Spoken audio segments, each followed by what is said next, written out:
Hey, what's up, you marvelous legends? I hope that you are all having a most wonderful day.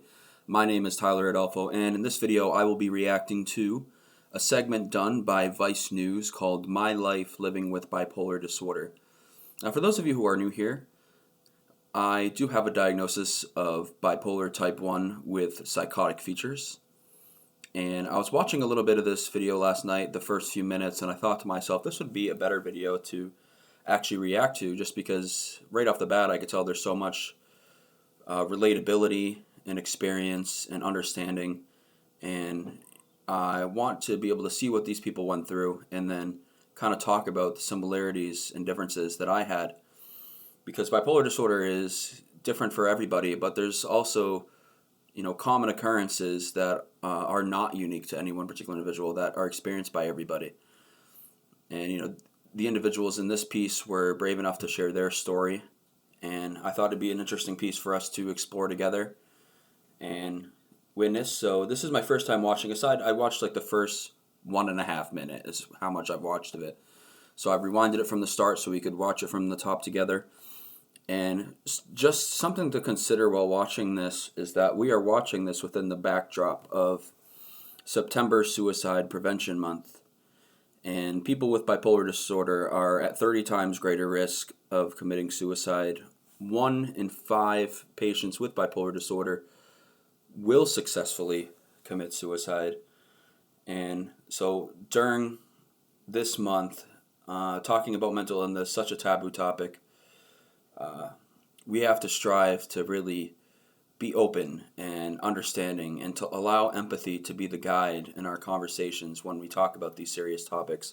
And that's what I hope to do today. That's why I'll be chiming in here and there where I feel it's appropriate, but for the most part I want these people to tell their stories, and where appropriate I'll include like how it relates or is similar to mine. But why don't we get right into the video. My life living with bipolar disorder. If you don't know my situation, you might think, oh, hey, this girl's really fun. She's really great. When in reality, I'm going down more of a destructive path. I feel that completely. When I was manic at my frat house at my university, a lot of people had no idea about what was going on inside of my head. And on the outside, it may have seemed initially that I was okay. But gradually, as time went on, people began to realize that, wow, there's something seriously wrong with him. He's not just talking fast, and he's not just acting, out of the ordinary. He's, now exhibiting behavior that is dangerous. He's, talking about people that don't exist. He's having these delusions.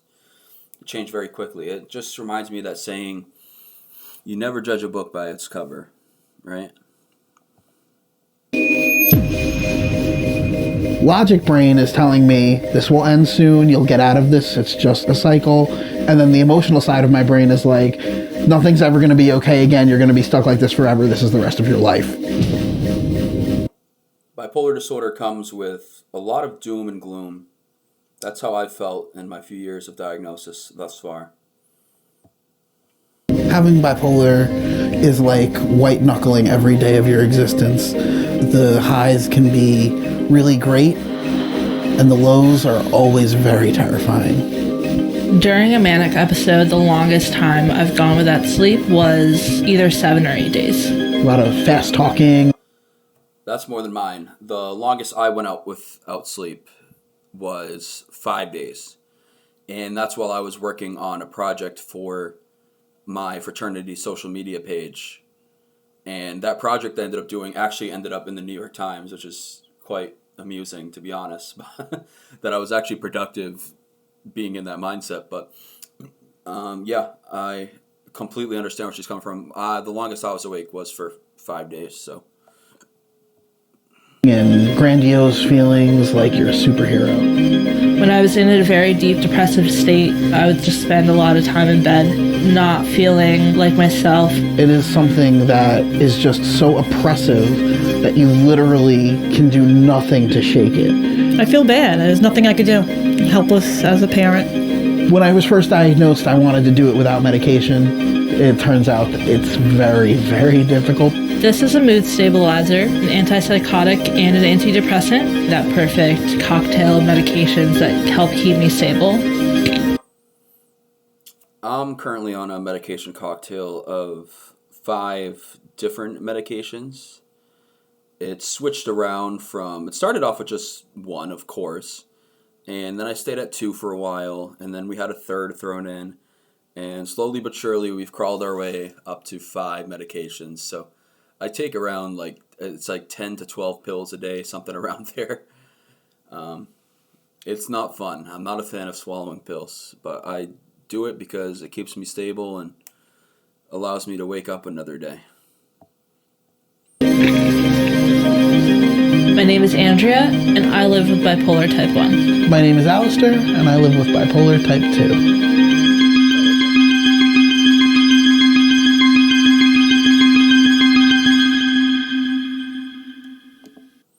I like how they have one person from each side of so one person with bipolar type 1, one person with bipolar type 2. I do think that's important as far as inclusivity and making sure that this message resonates with as many people as possible. That's really, really good on them for doing that.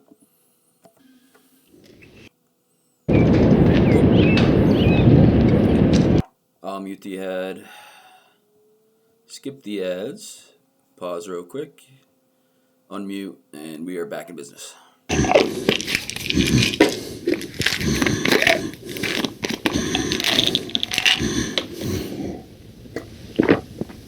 Usually I'll roll over when the first alarm goes off, take the pills, roll back over and go back to sleep for a little while.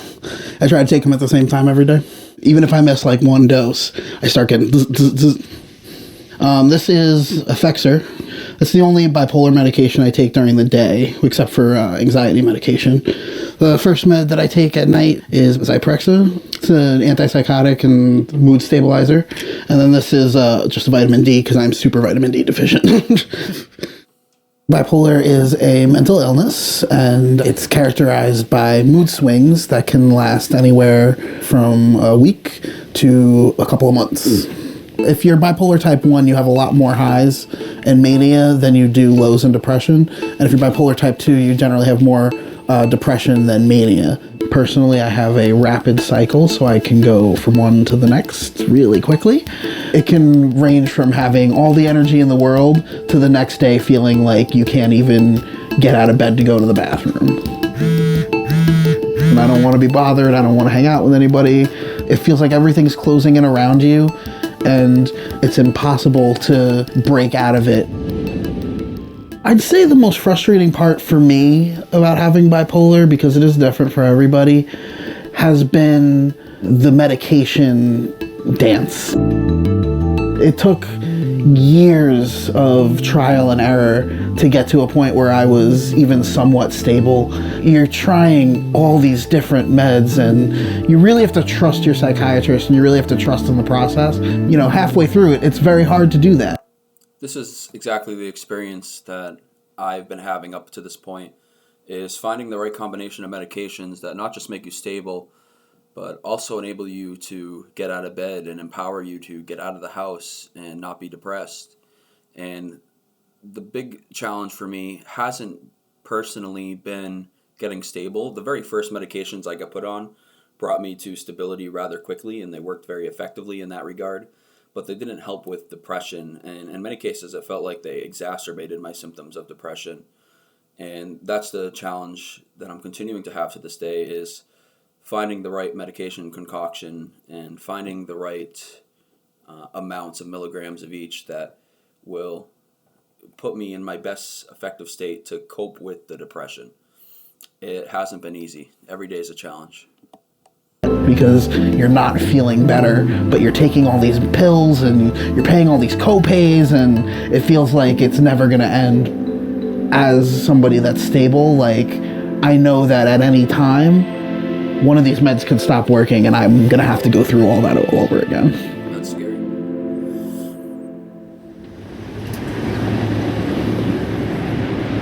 This is my planner from 2019. You can see what I was handling at the time. I was taking maybe 6 different classes in addition to being a varsity student athlete. I was also involved with our campus newspaper and working for a sports team on top of clubs. So you can see I was handling a lot. One joke I have with my friends is that there's type A and then there's type Andrea. Planners for me help keep me stable. Say if I'm a little more manic, it gets all of my... I used planners throughout high school and college, and I've even used these little pocket notebooks like this. Have always been super helpful for me for remembering what I have to do, and I make checklists, and I don't use them so much as I used to, but I got to get back in the habit of doing it because they were really helpful, and they could really help me with managing my depression and mental illness with bipolar disorder. My racing thoughts out, so just that way I can start my work day with a very clear mindset. Bipolar 1 is when a person is most likely to have a more manic episode. Manic episodes manifest differently for different kinds of people. For me, they tend to have a lot more energy. I tend to be more irritable, and I would go maybe up to a week without sleeping. I tend to feel like I'm still on top of the world, but also I was gambling, I was over drinking, I was spending money that I didn't have left and right. That's kind of the dangerous thing about mania, is that you're engaging in really dangerous behaviors, but you don't recognize them as being dangerous. When it comes to balancing the mania and the depression, there's definitely this overarching theme of what comes up must come down. Often it can rather be more of a crash than a smooth fall. Sophomore year at college, in my spring semester, I hit a major depressive episode. I was on our school's rowing team, and one February winter practice, we were out on the water and came across a dead body. That one occurrence triggered a series of panic attacks during workouts and practices that eventually led into a very deep depressive state and a lot of suicidal thoughts that eventually landed me in the psychiatric hospital. When you shop with the Shipped app. More ads, jeez. There's one more ad after this one. 5 seconds, okay, it's not too bad. It was quite honestly very scary. They had taken all of my belongings, including things that I could have used to hurt myself. The doctor prescribed me an antidepressant that is obviously meant to cure depression, but in cases of bipolar, it actually raises the manic symptoms. It's actually a very common thing to have a misdiagnosis before getting diagnosed with bipolar disorder. My mood went from 0 to like 1,000. And without proper medications, I was spiraling out of control.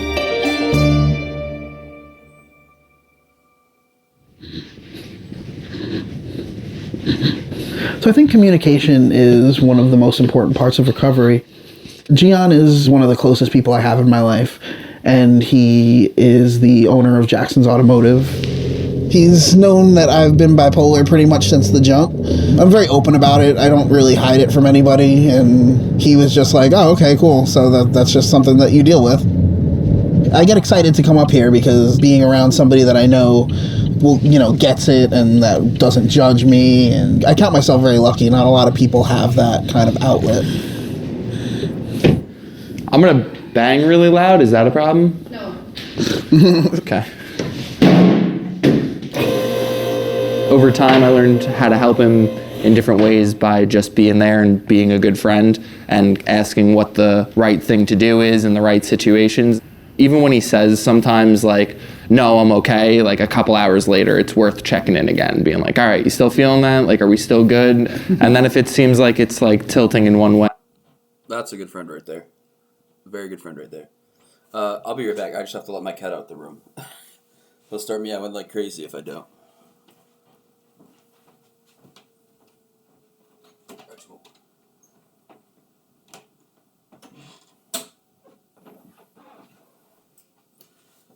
And I am back.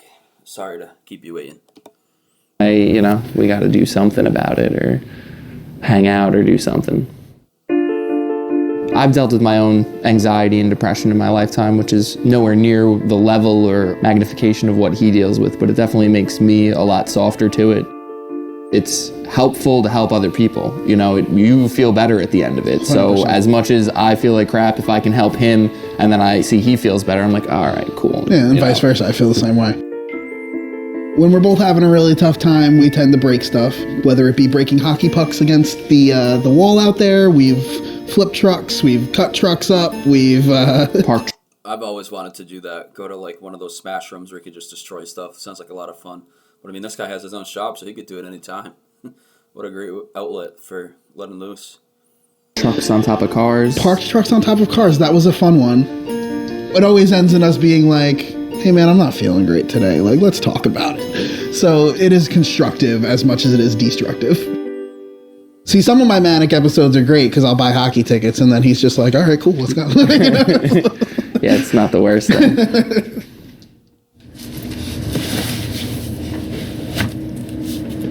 I love to run. Running has been this huge release for whenever I'm depressive or manic. So when I'm depressed, I feel the same exact way. Running was something that I did a whole lot of while I was in college. While I was in high school, I did track and field. And it's something that I just carried with me. And even before that I knew I had bipolar, it was something that I utilized for depression and for dealing with thoughts of hopelessness, and running, the euphoria you get from that exercise would just instantly make me feel so much better. It's a really underrated workout, and walking is too. Walking is just as underrated. So if you're not in good condition to be running, like I'm not in great condition to be running right now, walking is just as powerful and just as effective, in my view, for helping deal with obsessive thoughts and depression. I can feel those endorphins immediately improving my mood. But when I'm manic, it helps me release all this extra energy that I would otherwise just be sitting with. Running is just peaceful. It's possibly the most peaceful part of my day. Currently, I train with a track club based out of Brooklyn. I've spent my entire life being an athlete of some sort, so when I finished college, I missed having that sense of community. I love the way sports can bring people together. My dad and I will talk a lot about baseball and basketball. Growing up, he was always the one to bring me to different sporting events. Nothing feels better than when I can just sit back and watch a game and just relax.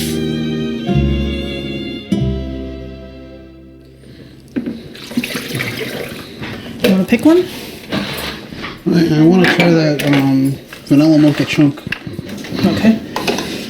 Cheers. Well, usually you come here and we cook dinner. We like to cook together. We do cook. Well, we'll watch the hockey games. Especially the Rangers. Ever present throughout my life. He was a good kid. Good thing, because then I wouldn't have had it anymore if he wasn't. But he spoiled me. But he was a very good kid. I had him when I was very young, so it's always been me and him. The firstborn, I guess. Always special. The first sign of really bad mental illness was when my father passed away. It was very sudden. It was a car accident. It just happened when I was 13, and that's when I started getting really depressed for the first time. I think I was 16. I was having heart palpitations. You had to take me to the hospital that night. Yeah. That was the first time I ever had a panic attack. I didn't know about anxieties and this and that. He had to tell me. I didn't see it. Especially growing up with parents that were born during the Depression years. It was shut up and get through it. Grandma Jean, shut up and get through it. They didn't talk about nothing. Nope, everything was, you just pull on your bootstraps and you go through it, and that's the end of it. Exactly. There's obvious signs. I'm glad we've come to a more accepting world where that mindset isn't as popular and universal as it once was. Because we need more people in the world who recognize mental illness for the serious issue that it is, and who are willing to cultivate harmony with others who are struggling and work through problems and talk things out. It's of integral importance. Of depression or anxiety throughout the family, but nobody ever talked about it. I'm the first person that's kind of stood up and said, this is what's going on, guys. So as far as mental health stigmas go, I think we're in a better place than we were a decade ago. There's still a lot of room to grow in terms of how people see mental illness. They might think of, the crazy person locked up in an asylum, but in reality, it's a very real and very common experience. If mental health was taken a little bit more seriously in this country, or if we had maybe a Medicare for all type deal, it might be a lot easier for people to get help, and then you wouldn't have so many people living on the streets because they can't afford their medication. The worst case is they end up living with a mental illness and they don't have the money or the education or even the support system they need in their mental health journey. Would you choose to live without it? That's a good question. Honestly, I don't think I would change having bipolar disorder. It's hard to say I would pick to live with an illness over not living with an illness, but retrospectively, it's part of what makes me me, and it's something that I identify with now. While it's terrifying to even think that tomorrow maybe my antipsychotic stops working and I need to go on another med merry-go-round, at the same time, I don't think I would give that up because it's an integral part of who I am, and I don't think I would want to be anybody different at this point. All right, everybody. That was a video segment put together by Vice News called My Life Living with Bipolar Disorder. For those who may want to watch it back, I'll put it in the description box, a link, so that you can get to that easily. But yeah, as anticipated, I resonated with a lot of what they said from beginning to start, from their descriptions of mania and the depressive phases. Throughout, I had to really kind of force myself to not pause it as much as I was clamoring to, because I had something to say at almost every moment. And I guess in that way, bipolar people are very similar. Of course, there were some differences, which I believe I pointed out throughout the video. But overall, I think this was a really good piece. My only issue that I would take is I wish it was longer. I'm interested in learning more about these people and about other people who have this disorder. And I thought it was nice how they really the camera crew put themselves in the shoes of these people and really let them share their stories. And that's important. We have to keep sharing our stories. Otherwise, there will be no awareness of what's going on. We need to keep up the good fight and never give up, right? But for those of you who are new here, my name is Tyler Adolfo. Thank you so much for stopping by to check out my channel. I have other videos on my channel where from high school and college of me giving speeches, of me sharing personal stories, and I've also done videos talking about my bipolar disorder specifically, and I have a playlist called Bipolar Breakdown if you would like to check that out. But that's it for today's video, and for those of you who are returning viewers, thank you so much for stopping by, and for being returning viewers, I greatly appreciate you. I hope that all of you who are new will like, comment, and subscribe to the channel so that we can grow and keep on doing more content. Thank you all for stopping by. I hope that you all have a most wonderful day.